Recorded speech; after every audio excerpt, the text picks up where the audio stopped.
So in the very last video I posted on my YouTube and Facebook page is the death of the 15-year-old boy by the name of George Atkins Jr., where he died inside of the McDonald's right on the south side, right on Abercorn Street, right by the Savannah Mall. That was Saturday night at 10:50 p.m. Now, another 15-year-old boy was shot, but he is expected to recover.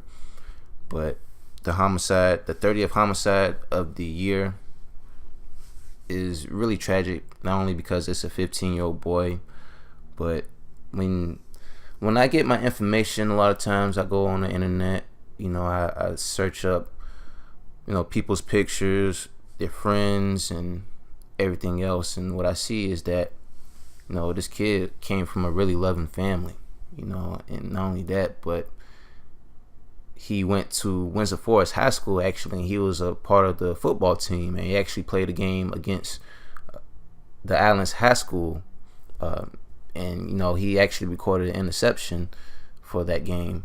And not only that, but it seemed like what I got from a lot of the people is that he was just a really good kid, and a lot of times when you see on Facebook, who just got murdered, you see a kid, with a gun, smoking, you might be throwing up some signs, and this kid didn't look like he was a part of any of that. It's like a 0.0 chance of this kid being involved in any type of street life. But yet again, this kid got murdered, and it's really so hard to really understand, why a kid like this could get murdered right inside of a McDonald's, and it's really tragic. About the video that you guys saw yesterday when I uploaded, it was a lady that I guess she was accompanied by another person in the car, maybe another female, and she was basically recording, and she basically said that it was maybe about 5 or 6 people that approached the victim and shot him. Now, I just want to send a little bit of advice to her. When you record something like this, especially a murder, be prepared to file your statement in court. Be prepared to talk to the police.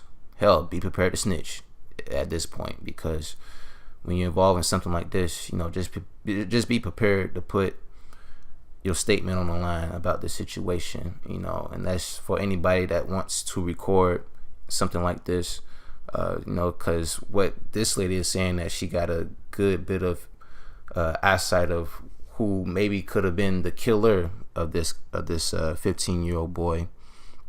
And not only about this is, it doesn't make sense. I don't see any practical reasons why would you kill a 15-year-old boy and injure another 15-year-old boy inside of a McDonald's. I don't see any practical reasons. I don't see any common sense reasons. I don't see anything whatsoever that could indicate his murder, So just a really sad situation, because I actually talked to Gwendolyn Farrow about this yesterday when this happened, and she actually messaged me, and I ain't gonna say the whole conversation we had, but she was basically saying that it sucks that another family has to go through what she's went through, losing another teenage son.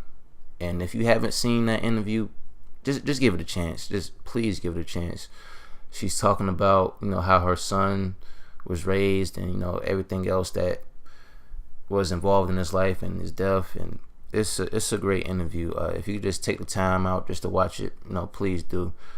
And now another person has to deal with a loss in their family, because I'm pretty sure he was a brother to somebody, he was a son to his parents.